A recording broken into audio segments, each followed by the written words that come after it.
आणि येमेन आणि भारतामध्ये सध्या एका खटल्यावरून बरीच चर्चा सुरू झाली आहे आणि याला कारण ठरली आहे एक भारतीय नर्स जिचं नाव आहे निमिषा प्रिया। येमेन सरकारनं निमिषा प्रियाला मृत्यूदंडाची शिक्षा सुनावली आहे। तिची शिक्षा कमी करण्यासंदर्भात भारताकडून येमेन सरकारशी बातचीत सुरू आहे। नेमकं काय घडलंय निमिषाच्या बाबतीत पाहूयात हा रिपोर्ट। ही निमिषा प्रिया मूळची भारतातल्या केरळची रहिवासी। येमेनच्या न्यायालयानं तिला मृत्यूदंडाची शिक्षा सुनावली।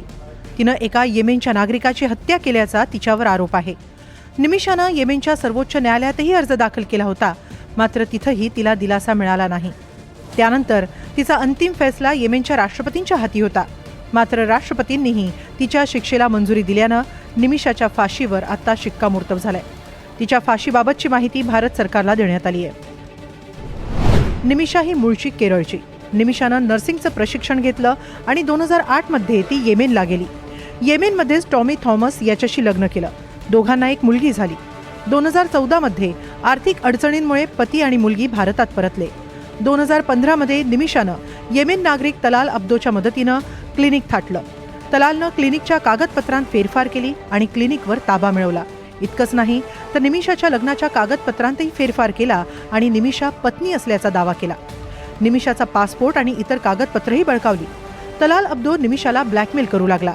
निमिषाच्या तक्रारीनंतर तलालला कैदही झाली, मात्र जेल बाहेर आल्यानंतर पुन्हा त्रास सुरू झाला।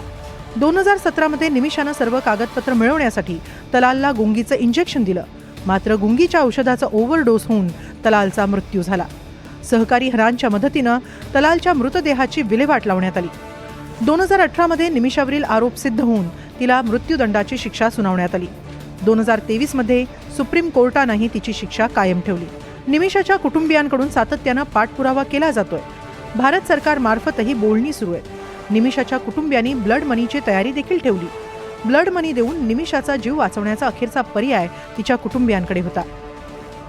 2020 मध्येच निमिषाच्या बचावासाठी save Nimisha Priya international action काउन्सिलची स्थापना करण्यात आली। या संस्थेद्वारे देखील तिच्या ब्लड मनीसाठी पैसे साठवण्यात आले, मात्र येमेनच्या राष्ट्रपतींनी निमिषाच्या शिक्षेवर सही केल्यानंतर उरल्या सुरल्या आशा संपत चालल्या आहेत। तरीही भारत सरकारनं निमिषाला वाचवण्यासाठी सर्वतोपरी प्रयत्न सुरू असल्याचं म्हटलंय। त्यामुळे एक अंधुकशी आशा अजूनही जिवंत आहे।